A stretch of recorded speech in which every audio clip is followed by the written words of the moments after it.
All right, everybody, here we are after some technical difficulties. We have made it. Software is putting us to the test today. But guys, super excited to be here. Got my friend Chris Logan on. We are going to talk about virtual wholesaling. But Chris and I met a couple of weeks ago. We've been following each other on Facebook and Instagram and all the things for probably years, man. I was shocked to actually see you there and get to meet you in person. You spoke on stage, talked about Facebook and some really cool stuff. Hopefully we can get into that a little bit. But yeah, guys, one of the reasons I wanted to bring Chris on is we align very closely. You know, in our business, we always talk about simple is scalable, and he has really taken that to another level with virtual wholesaling and, you know, building out not only his own business, but teaching students and clients. So Chris, welcome, man. So happy to have you here. David, awesome, man. So glad to be here. I got to tell you, that intro music pumps me up. Yeah, the team, they do a good job on that. Yeah, for sure. Yeah, it was great meeting you last week. I know we've been connected for a long time, and it's really good to finally meet people in person. Like, I'm all about the virtual and I love it. But when we can get the opportunity to get together and mastermind, that's where the magic happens. So glad to be here. Cool. So you're doing all kinds of cool things, amazing stuff right now. But it wasn't probably always like that. Like, how did you get started in real estate? I think I know a little bit of the backstory, but yeah, I'm sure people would love to hear it. Yeah, great question. So I started out like a lot of people with just like a desire to get into real estate, but not really sure where to turn. There's so many different ways like you can get started in real estate, so many paths you can go down, so many ways you can make money. It can be really overwhelming for the average person when they're first just getting started. So I remember I was at my church and I was talking to a friend of mine who I knew he was really successful, but I had no idea if he was in real estate or anything. And turns out he owned a couple of rental properties, and he's like, hey, listen, you know, you should read this book, Rich Dad, Poor Dad. And I was like, cool, I've never heard of the book, right? Yeah. So I went out, immediately bought it that day and started reading it that night. And I finished the entire book that night. I stayed up till like 3 a.m. finishing the book because the concepts in there were totally blowing my mind and were opposite of what I was taught growing up and opposite of what we're taught to do in school. You know, like you go to school, you get a good job, you know, you go to college, you do all these things, right? And you retire at 65 when you hope you have enough money to live off of. And there you go, invest in a Roth IRA and all that stuff, right? Yeah. So that just wasn't the path for me. And I was like, you know, I really feel like I'm meant for more and I want to do more, right? And so that's when, after I read that book, I was at my wife's house, which she was my girlfriend at the time. I was checking my email and I saw a banner ad from Robert Kiyosaki, how he was coming to Tampa. I was like, wow, this is my shot. I'm going to go there. I'm going to shake his hand, tell him like how much he's changed my life. And I love his book. So I asked her to go with me because I didn't want to go alone. So I went to this event. Shocker, he wasn't there, right? He was not there. But the cool thing was I took a lot from that event. And on the third day of the event, the speakers, they stood at the front of the room. And I remember it was like it was yesterday, right? They stood at the front of the room. They're drawing all these different strategies on the board of how you can make money in real estate. They talked about flipping, development, creative finance, sandwich lease options, and all these other things. And then one strategy like really hit home with me. And it was wholesaling. When they talked about how you could take a piece of paper and flip it for tens of thousands of dollars, you didn't need loans from banks, you didn't use your own personal credit. I was like all in. My wife and I looked at each other and I was like, this makes sense, right? So we immediately signed up for a mentorship. It was a 2-day back-to-back training in Miami, Florida, right? Oh, okay. And I remember going to Miami and learning all this, feeling pumped at the end of the event. And I was like, we're going to just do 100 deals a month, right? It's going to be bananas. And I'd love to tell you that's what happened, but it didn't. it actually took us 6 months to do our first deal. And we didn't quit though. We were just like, whatever it takes. Along that path, we hired a mentor, which started to dramatically speed things up, which is one of the reasons I'm so passionate about that. And from there, that got us to doing deals consistently. And then about 2 years before COVID, we were thinking there's got to be a better way. Like my wife and I were exhausted. She was going on like 15 appointments a week, and she was coming home being like just drained. And I was like, what if we did this whole thing over the phone? Because we had gotten some contracts over the phone, right? Sellers to say yes and got them to sign through DocuSign, right? And I was like, what if we could do that on every deal? And so that's really when we started getting into the virtual side. And fast forward, COVID was actually one of our best years that we've had, when so many people were just in chaos and not knowing what to do or where to turn, right? And then fast forward from there, we ended up growing our wholesaling business virtually to 7 figures. And here we are today.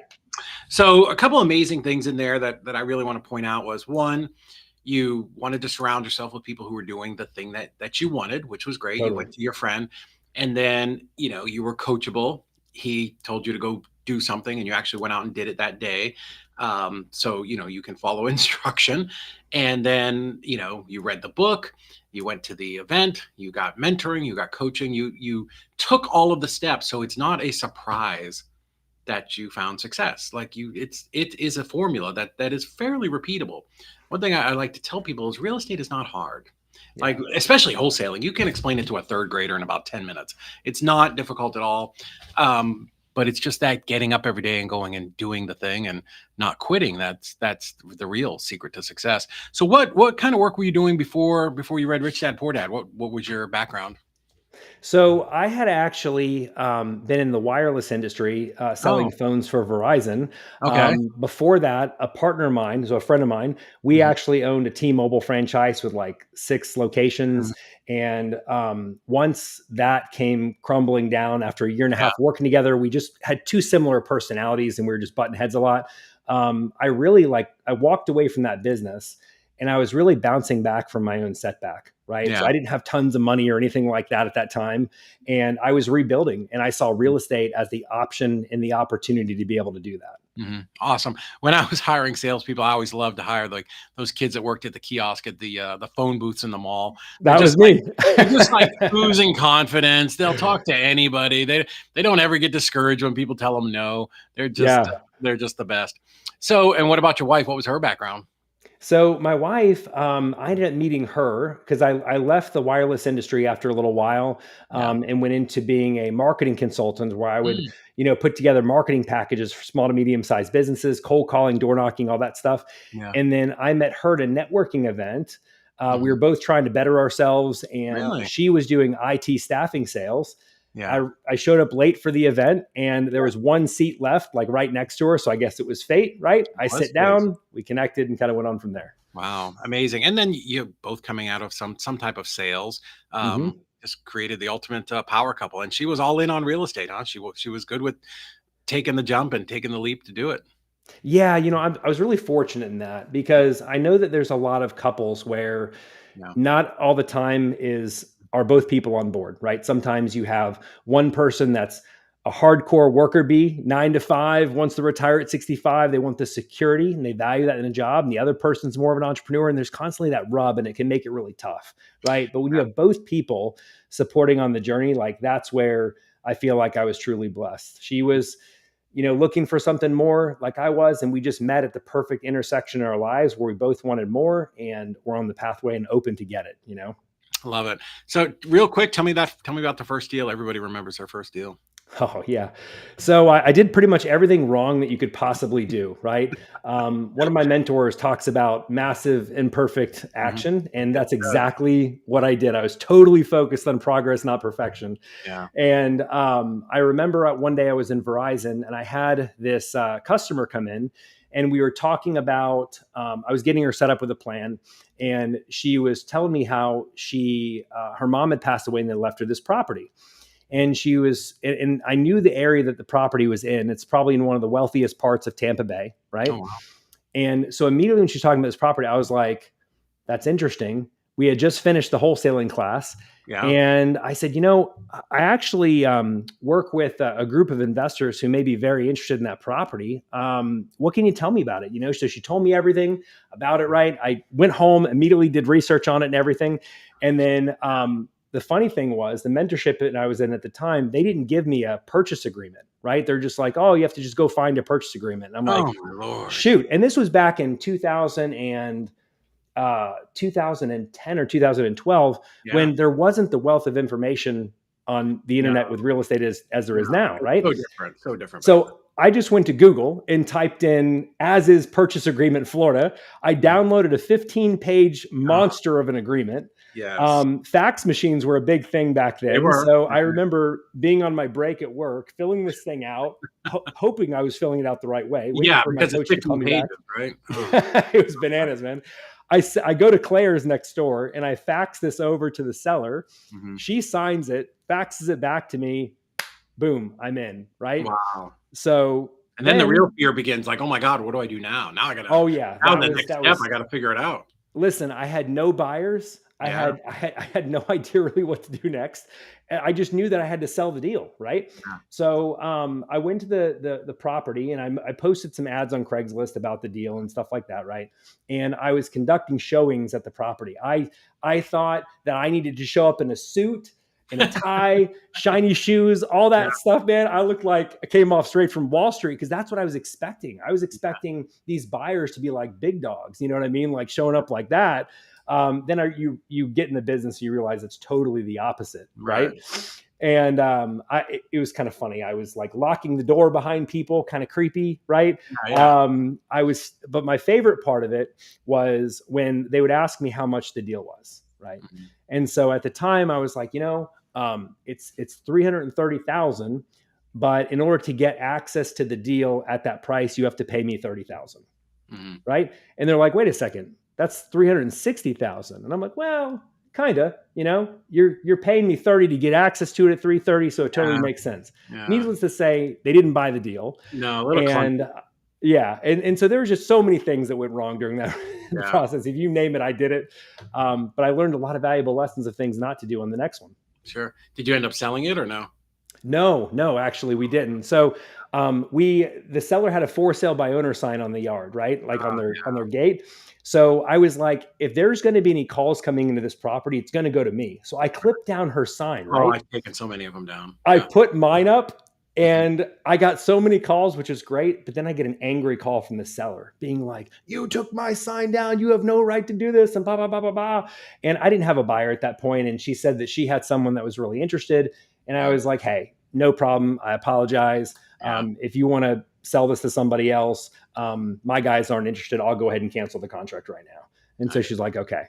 But then my next deal came after that. So was 330, was that even the right number? As far as like how much the property was selling for? Yeah. Should you have been lower? Oh my gosh, man. So check this out. So the average house in this neighborhood, in this area, is probably over $1 million today, right? Oh. So knowing if I knew what I know now back then, and this is the power of mentorship, right? I could have made 6 figures on the deal easily, multiple 6 figures on the deal.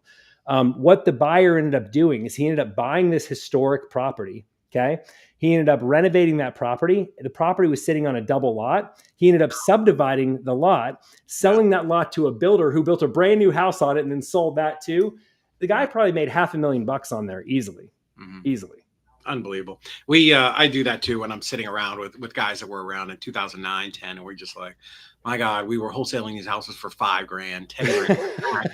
And now, they 5x'd in value, but back then we were broke. We were doing what we could to get by, and best decisions you can at the time.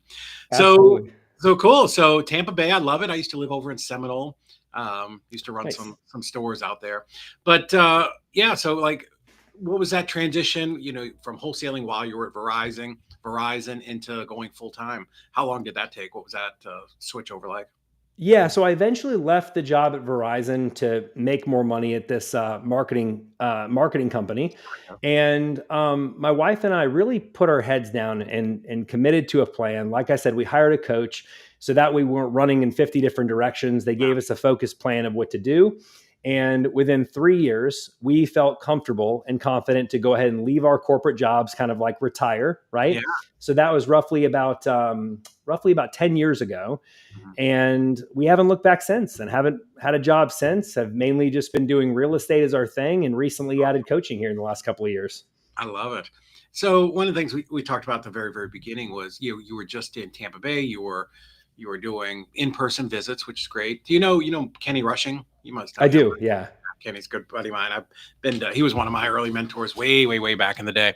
But yeah, so what was that? What made you venture outside of Tampa and start to go, to do virtual wholesaling, as I say, which is working in other markets? Yeah, great question.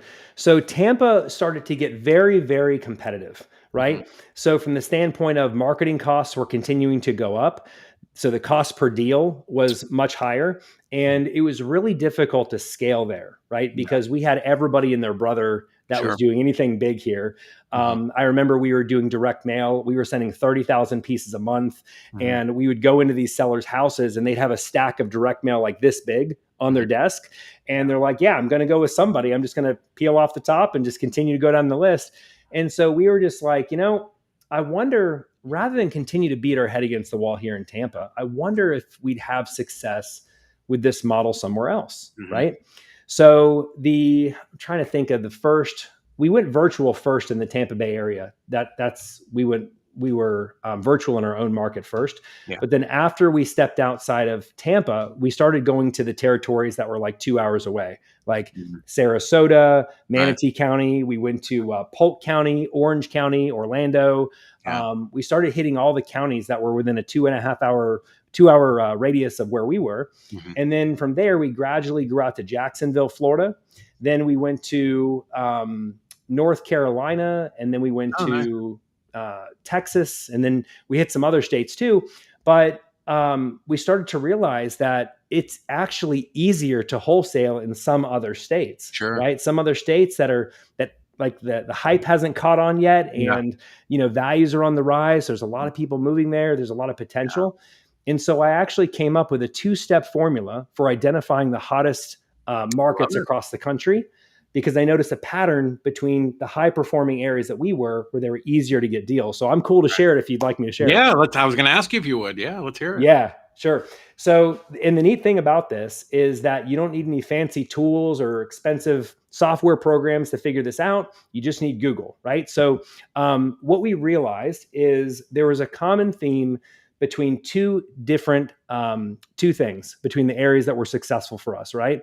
So, first is the population size. Yeah. So, if you go to Google and you're considering a county, I find that a lot of people either have a place they're thinking of starting in, but they're just not sure if it's a good area. Maybe they want to look at their hometown just to see if it makes sense to go virtual there. So you go to Google, you type in the county and then the state, and you're going to type in population size, right? And then Google's going to spit back the population there. What you want that to be is a minimum of 250,000 people. Because what I've typically found is in territories where it's less than 250,000 people, it's going to be more of like a rural territory where you're not going to have a hard time with sellers saying yes, but you're going to have a hard time getting deals sold because there's not as many buyers. Right. We want to focus on the major metro areas. So that's check mark number one, right? So if you look at your territory and you see that, that's check mark number one.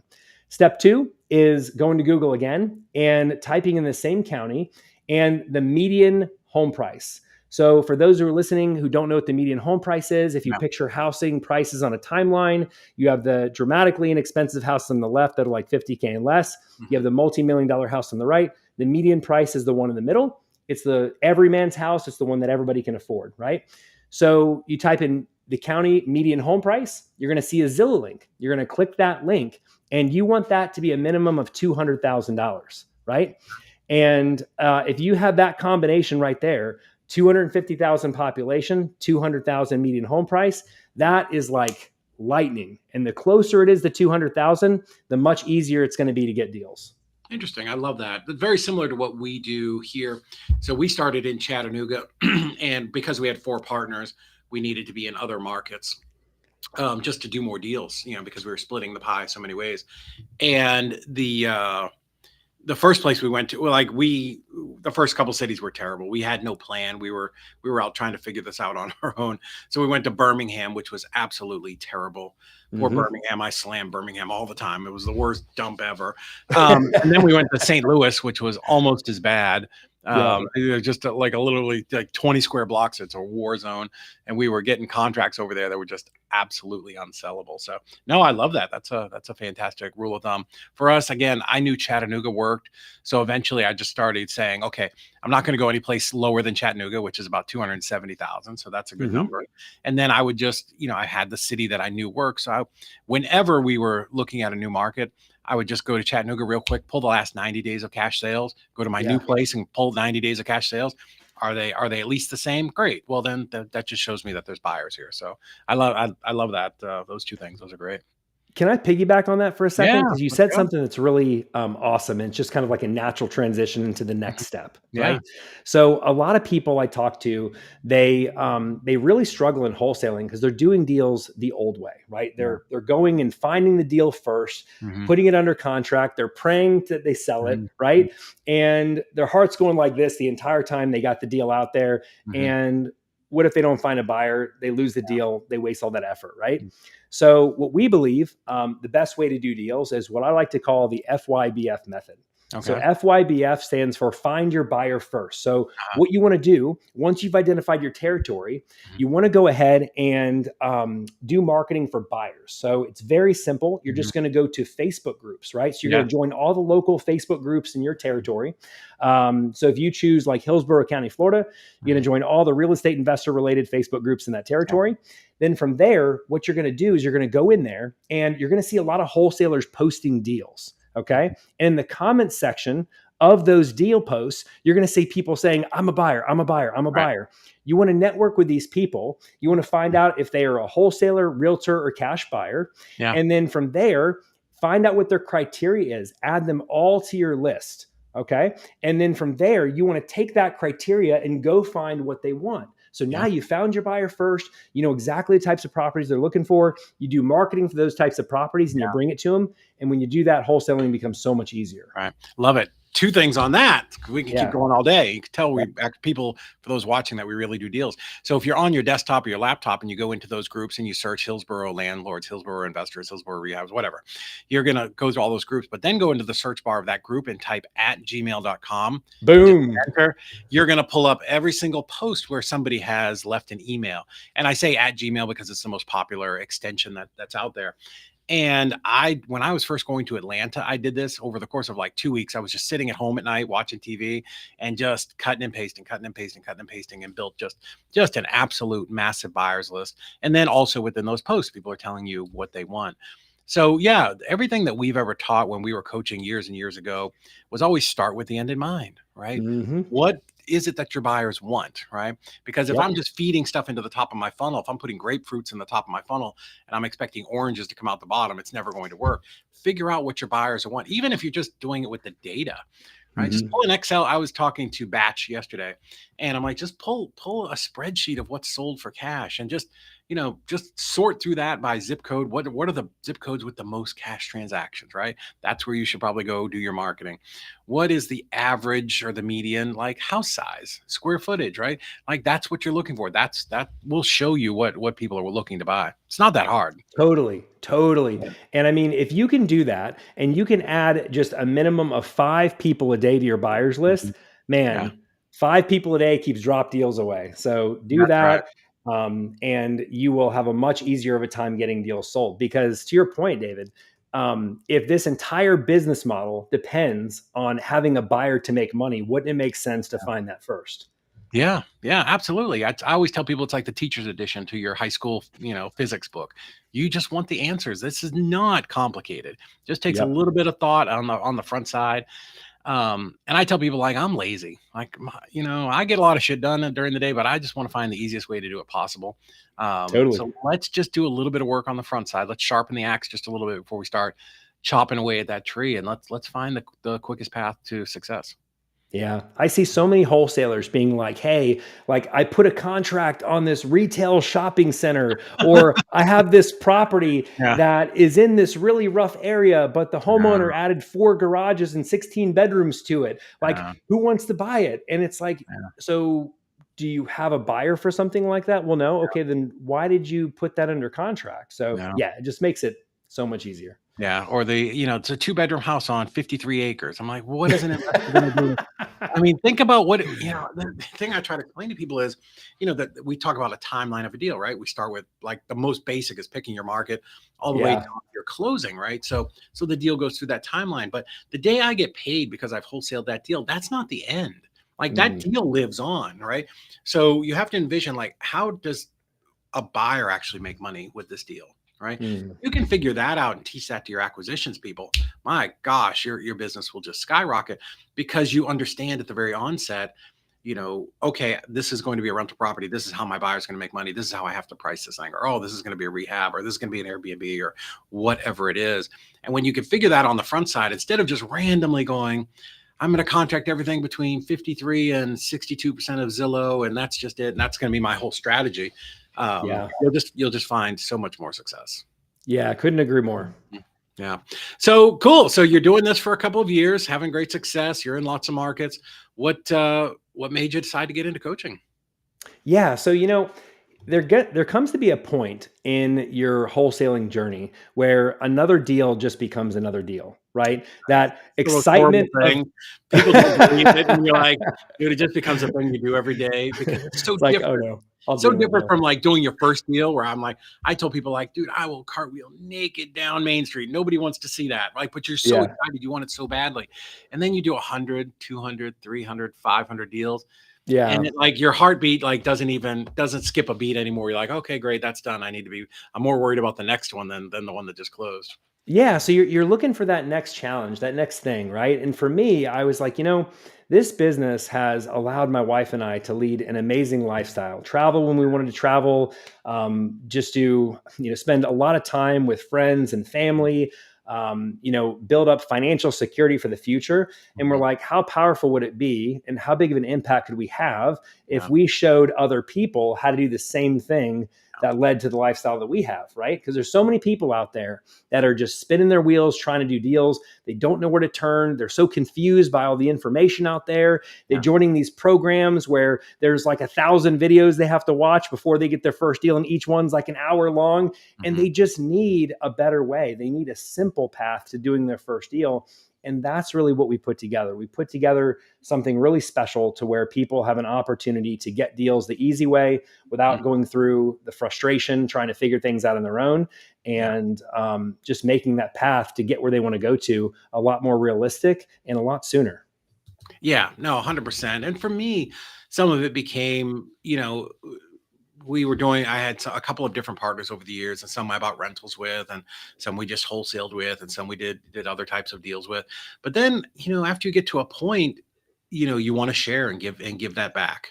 Totally. And now I want to do deals with people that I like, people that I want to Yeah. be around, and yeah, and I want people to feel some of that success. Like you, I tell people I have a life that I probably don't even deserve most days. I'm just a nitwit kid from Boston, just out here, just bumbling through life. But yeah, I'd love to see some other people, get that. And that's that, whatever the opposite of scarcity is, abundance, right? We just want to share that with people.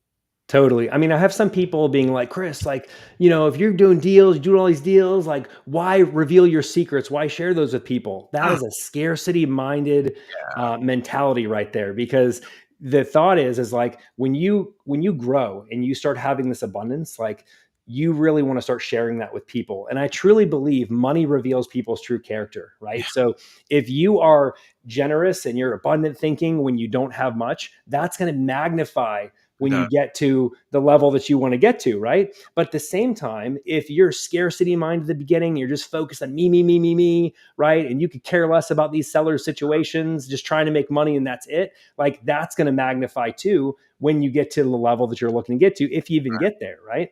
yeah. So, what goes on between your two ears matters so much on this journey, and Yeah. also what's in your heart and what you believe. And how you go about doing business. It just speaks volumes when you get, as you start to increase. Yeah. And I think, guys, what Chris is talking about, he's not talking about like, we've all had that day in the shower where like, oh my God, there's just no more houses to buy. Yeah. Like, or oh, wow, there's no more buyers out there, right? Like, get in an airplane, go look down. There's millions, hundreds of millions of people just here in the United States. There are plenty of deals for everybody. We couldn't none of us could all handle all of the deals. Like, it's just ridiculous. Exactly. So Competition doesn't even really exist. And it's like, a big shift that I see that makes a big impact on people is in the beginning thinking, instead of saying like, I can't do this because of X, Y, and Z, or this is too hard because of this, that, and the other, right? They need to start asking themselves like, how can I? Shift from like, I can't to how can I? Because when you say I can't, your brain shuts down. It's like, okay, cool. My job's done. Right. But when you start saying like, how can I do these things? That's when your brain goes into solution mode and you start thinking, okay, well, maybe I could do this. Maybe I could do X, Y, and Z. That's why we went virtual. We just didn't sit in our market being like, hey, this is kind of tough. Our cost per deal is going up and our deal volume's going down. Like, I guess that's it.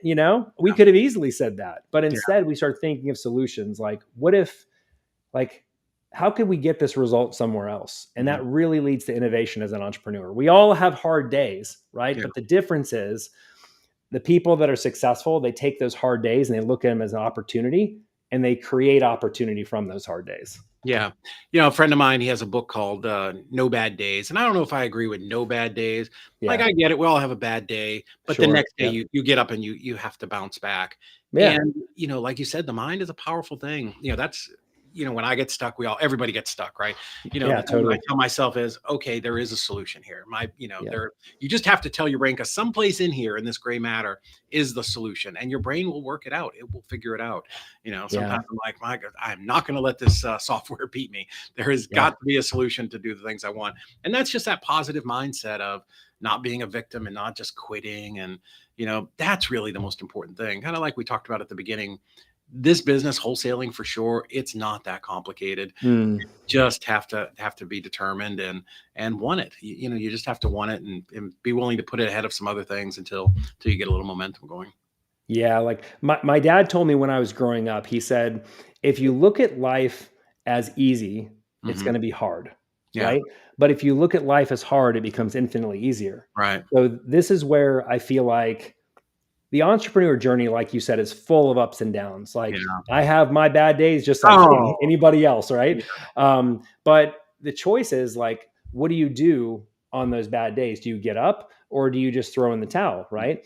And the thing is a lot of wholesalers, I feel like they're attracted to this industry because they're like, oh, this is going to be so easy. I'm just going to push a few buttons. Money's going to fall from the sky. I'm going to be sitting on the yacht by Tuesday at noon. Order the jet. I'm going to be rich. And you know what? Our industry is probably guilty of causing that. There are certainly people who promote the Rolexes and the Lambos and the yacht lifestyle. And one thing I like to just tell people, you and I both know every single person that's in everybody that's famous out there. I think we know them, certainly between us. Every one of them has had bad days. Like everyone has, oh my God, I don't know how I'm going to make payroll. This guy's going to sue me. Like everybody has those days. The difference is those people just don't quit. Yeah. Right? They just don't quit. They say, okay, what's the solution? What's the way through this?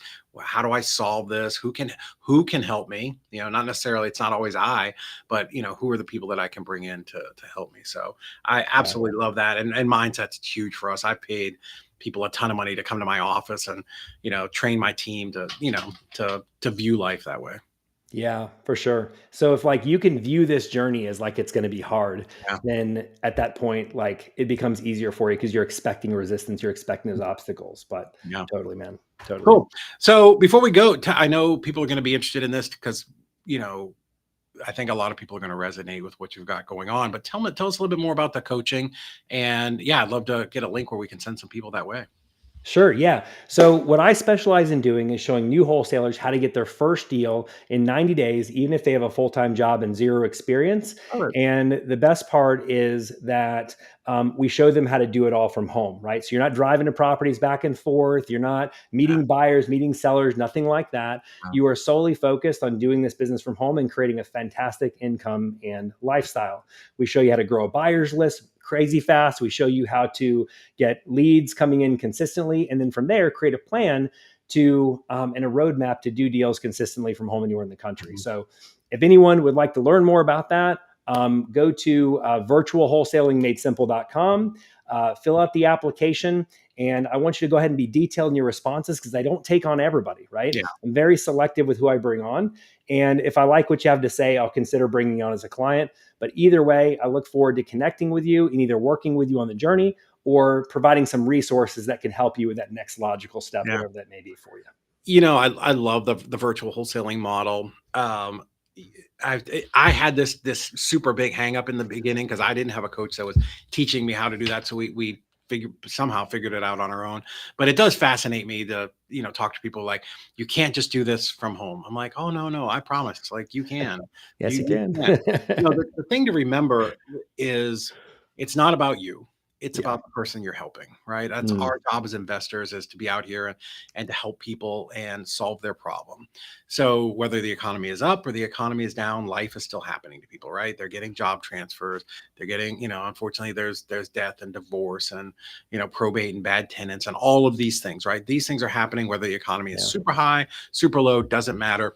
There's always a place and an opportunity for us to help those people. There are people that are literally losing sleep at night. If you within a mile of where every single person is here, unless you're in the up in the Rocky Mountains and there's nobody around, if you're in any kind of populated area, within a mile there's somebody who tonight is losing sleep. And because you're listening to a podcast like this, because you're in Chris's group, or whatever group that you're in, you have the ability, you have the responsibility to help those people. And I think that's a really powerful thing. Totally. Absolutely, man. And I love that. This journey has been a blessing. It's been a blessing to be able to meet some of the great people like yourself along the way. And all that's just been truly a gift, and happy to share that gift with other people too. So cool. Chris, man, thank you so much for coming on, man. I know it's early, but this was a great way to start our day. Yeah, for sure. Thanks for having me on. I really enjoyed sharing with your audience like things that have worked for me in the past and what I know that can work for them. And yeah, if anyone has any questions, feel free to reach out, and I'll look forward to connecting with y'all at some point in the near future. All right, guys. Thank you so much. Guys, make sure you like, follow, subscribe, do all of the things, and we'll see you on the next one. Thanks, David.